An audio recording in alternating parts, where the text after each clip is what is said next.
இவருடைய பேர் சொல்லி இங்கே இருக்காருங்க, அந்த இடத்த பிடிச்சிட்டாரு. அவரோட ரைஸ் அவ்வளோ ஃபினாமினல். தமிழ்நாட்டுடைய ஷாருக் கான் அப்படின்னு தான் நான் அவரை கூப்பிடுவேன் அப்படின்னாங்க.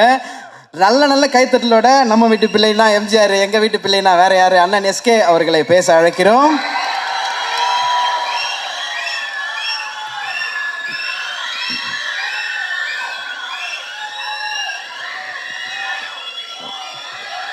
மேடையில் இருக்க பெரியவங்க, நண்பர்கள் எல்லாருக்கும் வணக்கம். அண்ட் வந்திருக்கிற பத்திரிகை, தொலைக்காட்சி, இணையதள நண்பர்கள், ஃபோட்டோகிராஃபர்ஸ், கேமராமேன் எல்லாருக்கும் வணக்கம். அண்ட் சூரியனனுடைய ரசிகர்கள் எல்லாருக்கும் என்னுடைய வணக்கம்.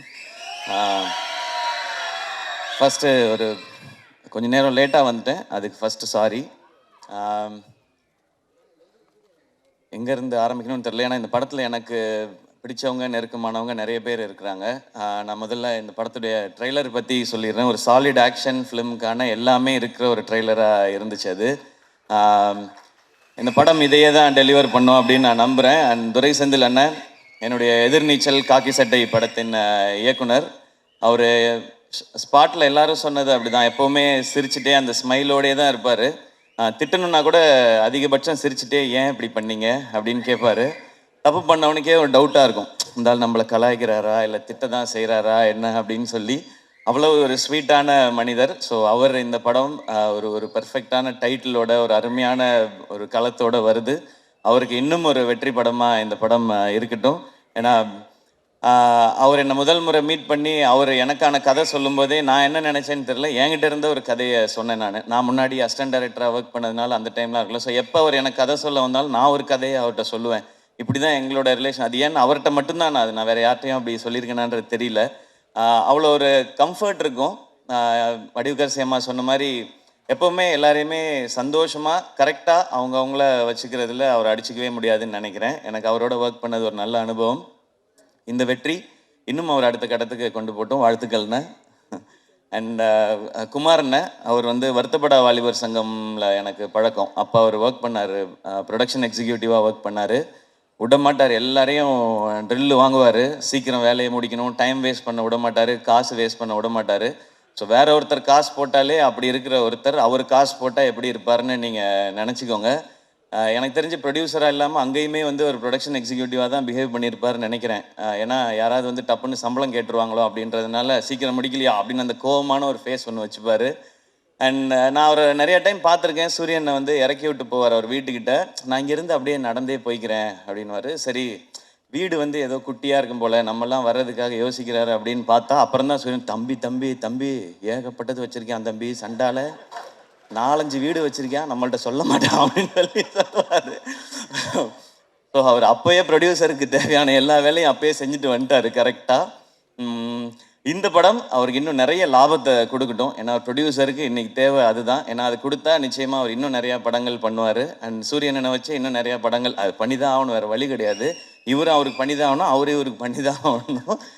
ஸோ இந்த படம் இன்னும் பெரிய வெற்றி அடையட்டும். அண்ட் இதை டிஸ்ட்ரிபியூட் பண்ணுற 5 ஸ்டார் செந்தில் சார், உங்களுக்கும் வாழ்த்துக்கள் சார்.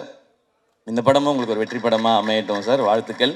அண்ட் இந்த படத்தில் ஒர்க் பண்ண டெக்னீஷியன்ஸ் எல்லாருக்கும் விஷஸ். ஏன்னா ஒரு சாலிட் கண்டென்ட்டாக இருக்குது அப்படின்னா டெக்னிக்கல் டிபார்ட்மெண்ட் ரொம்ப ஸ்ட்ராங்காக வேலை பார்த்துருக்காங்கன்னு அர்த்தம்.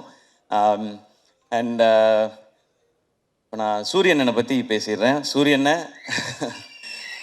உண்மையிலே அண்ணன் தான். நான் ஜென்ரலாக இப்போ நான் திருச்சி பக்கத்துலேருந்து வந்ததுனால என்னை விட கொஞ்சம் வயசு மூத்தவங்களை பார்த்தா நான் அண்ணன் பேசி பழக்கம். எனக்கு அது சேனலில் இருக்கும் பொழுதுமே அப்படி தான், எல்லாரையும் அண்ணன் தான் கூப்பிடுவேன். அது ஒரு மரியாதை, இந்த ரெஸ்பெக்ட்டுக்காக. பட் சூரியன் எப்போவுமே ஆத்மார்த்தமாக நான் அண்ணன் தான் கூப்பிடுவேன். அவரும் என்ன ஆத்மார்த்தமாக தம்பின்னு தான் கூப்பிடுவார். இது சினிமா நட்பு அதெல்லாம் தாண்டின ஒன்று, அது எல்லாருக்குமே தெரிஞ்சது தான், அதை நான் தனியாக சொல்ல தேவையில்லை. சூரியண்ணனுக்கு முதல்ல அவரை கதையின் நாயகனாக நீங்கள் நடிக்கலான்னு சொல்லி அவருக்கு ஃபஸ்ட்டு கதை சொன்னது நான் தான். அவருக்கு ஞாபகம் இருக்கான்னு தெரியல. ஏன்னா இப்போ பெரிய பெரிய டைரக்டர்ஸோட ஒர்க் பண்ணுறாரு. ஸோ அப்போ புதுசாக கதை சொன்னவங்களை ஞாபகம் வச்சுருப்பாரான்னு தெரியல. சீமராஜா ஷூட்டிங் அப்போது ஒரு டைம் கேப் இருந்தது. நீங்கள் ஏன்னா லீடாக தம்பி சும்மா என்ன மாதிரி பேசிட்டு போகக்கூடாது, நான் பாட்டுக்கு ஒரு வண்டியை ஓட்டிக்கிட்டு இருக்கேன், குத்திப்பிடுவேன் குத்தி அப்படின்னு தான் சொன்னார் ஃபஸ்ட். இல்லைண்ணே இந்த மாதிரி ஒரு கதை பண்ணுங்கண்ணே, ஒரு கதையில் ஒரு அழகான கேரக்டராக எடுத்து நீங்கள் பிரதானமாக வர மாதிரி பண்ணுங்கண்ணேன்னு ஒரு கதை சொன்னேன். அப்போல்லாம் தம்பி சும்மா தம்பி, நமக்கு ஏதோ ஒன்று போயிட்டுருக்கு தம்பின்னு சொல்லிக்கிட்டே இருந்தவர் ஒரு நாள் சைலண்ட்டாக வந்தார். தம்பி ஒன்று நடந்துச்சு தம்பி, உங்கள்கிட்ட சொல்லணும் தம்பி அப்படின்னாரு. என்னண்ணே நான் ஏதோ பிரச்சனை போல அப்படின்னு நினச்சேன். சரி நேரில் வாங்கினேன் அப்படின்னா, தம்பி அதான் தம்பி வெட்டு என்ன கூப்பிட்டாரு தம்பி அப்படின்னா, அண்ணா சூப்பர்ண்ணே என்னண்ணே என்ன படம்ண்ணே அதான் அதான் தம்பி நம்மளை ஒரு இதாக வச்சு அப்படி ஒரு படம் அண்ணா என்னண்ணே சொல்கிறீங்க சூப்பர்ண்ணே அப்படின்னு.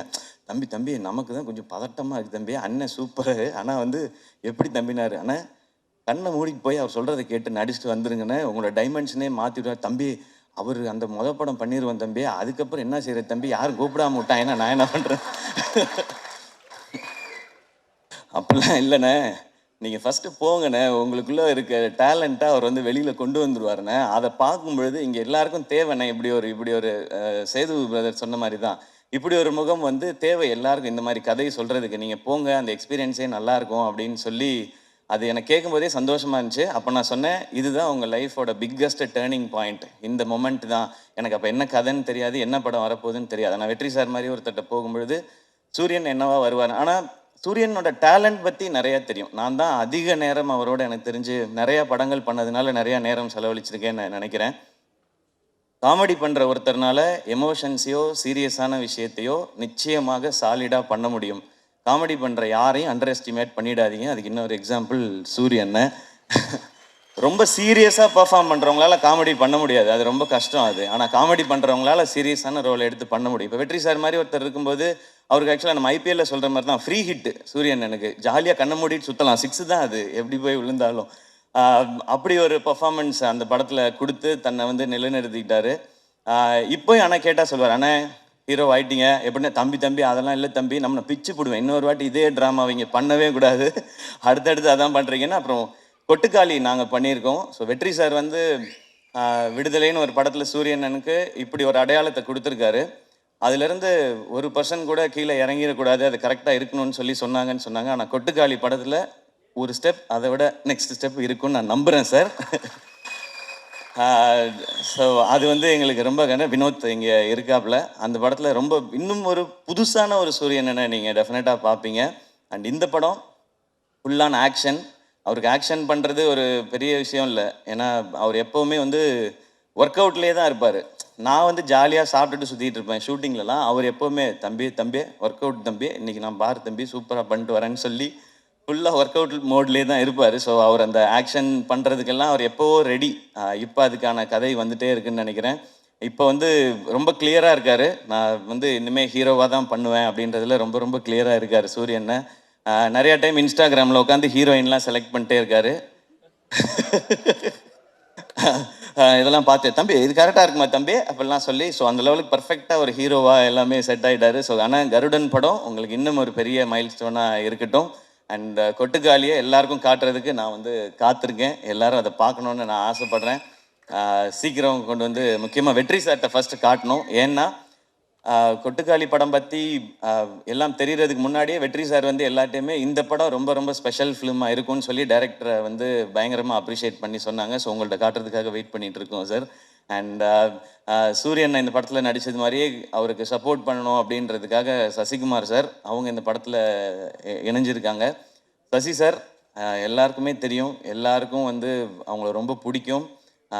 எந்த அளவுக்கு ஜெனுவின்றது எல்லாருக்குமே தெரியும். அதுவும் கூட ஒருத்தவங்க இருக்காங்கன்னா அவங்களுக்கு எப்போவுமே கரெக்டாக சப்போர்ட்டாகவே இருக்கணும் அப்படின்னு நினைக்கிறது தான். சசி சார் உங்களை ரொம்ப ரொம்ப பிடிக்கும் சார். எனக்கு நான் நிறையா முறை சொல்லியிருக்கேன். அண்ட் உங்களை சந்தித்து உங்கள் ஆஃபீஸ்க்கெலாம் வந்து பட வாய்ப்பு கேட்குறதுக்குலாம் நிறைய முயற்சி பண்ணியிருக்கேன் சார், உங்ககிட்டையும் சமுத்திரகனி சார்கிட்டையும். இப்போ உங்களோட விழாவில் கலந்துக்கிறதுமே எனக்கு சந்தோஷம். நானும் சூரியன் மாதிரி உங்கள் கூட ஏதாவது ஒரு படத்தில் நடித்தேன்னா இன்னும் ரொம்ப சந்தோஷப்படுவேன்னு நினைக்கிறேன் சார். அது சீக்கிரம் அமையும்னு நான் நம்புகிறேன். கனியண்ண தேங்க்யூ உங்களோட பாசிட்டிவிட்டிக்கு. நீங்கள் ஷூட்டில் இருக்கும்போது அந்த ஆக்டர்ஸ் எல்லாருக்கும் எப்படி அந்த ஸ்ட்ரென்த்தை கொடுப்பீங்கன்றது தெரியும், அந்த சந்தோஷத்தை கொடுப்பீங்கன்றது தெரியும்னு. நீங்கள் வந்து நான் சூரியன் எல்லாருமே பிகினிங் ஸ்டேஜ்லேருந்து நீங்கள் வந்து கூடவே எங்களுடைய படங்களில் நடிக்கும்போதுலேருந்து எங்களை நீங்கள் தட்டி கொடுத்துட்டு வந்துட்டே இருந்திருக்கீங்க. அதுக்கு ரொம்ப ரொம்ப நன்றிங்க. Yuvan Shankar Raja sir music. So அவருக்கு எங்களுடைய பெஸ்ட் விஷஸ். ஏன்னா சூரியனை ஹீரோ யுவன் சார் மியூசிக் அப்படின்போது எனக்கு அது ஒரு எக்ஸ்ட்ரா சந்தோஷமாக இருக்குது. ஸோ இந்த படத்தில் ஒர்க் பண்ண நடித்த எல்லாருக்கும் ஒரு ஸ்பெஷலான ஃபிலிமாக அமையட்டும். இந்த படம் May 31 ரிலீஸ் இல்லைண்ணே? ஓகே, May 31 ரிலீஸ் ஆகுது. தேட்டரில் வந்து பாருங்கள். எல்லாருக்கும் பிடிக்கிற ஒரு சாலிட் ஒரு ரூரல் என்டர்டெய்னராக ஒரு கமர்ஷியல் என்டர்டெய்னராக நிச்சயமாக இருக்கும்.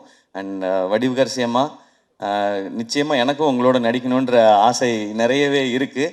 ஆனால் அது ஏதோ சின்னதாக பண்ணிடக்கூடாது. இது நான் மேடைக்காக சொல்லவே இல்லை. நான் லாஸ்ட் டைம் உங்கள்கிட்ட ஃபோனில் பேசும்போது சொன்னது தான். உங்களோட இன்டர்வியூ பார்த்துட்டு இப்போ நீங்கள் இவ்வளோ சொன்னதுக்கு அப்புறம் ஒரு ரோல் அது இருக்குன்னா அது உண்மையிலேயே அது ஸ்பெஷலாக இருந்து உங்களை கூப்பிட்டு அது கொடுத்தா தான் உங்களுக்கும் உங்களுடைய எக்ஸ்பீரியன்ஸ்க்கும் உங்களுடைய டேலண்ட்டுக்கும் நாங்கள் கொடுக்குற ரெஸ்பெக்டாக இருக்கும்னு நான் நினைக்கிறேன். ஆல்வேஸ் லவ் யூமா ஃபார் யர் ஜெனுவினிட்டி. நீங்கள் இவ்வளோ பெரிய எக்ஸ்பீரியன்ஸில் இருந்துட்டு இந்த பசங்கள்லாம் சின்ன பசங்க தானே அப்படிலாம் யோசிக்காமல் நீங்கள் அவ்வளோ அன்பாக இருக்கீங்க. இது உங்கள்கிட்ட இருந்து நாங்கள் கற்றுக்க வேண்டிய குவாலிட்டின்னு நினைக்கிறேன். So once again thank you. இந்த விழா கூப்பிட்ட எல்லாருக்கும் என்னுடைய நன்றி. கருடன் மிகப்பெரிய வெற்றி அடையட்டும். நன்றி. Love you.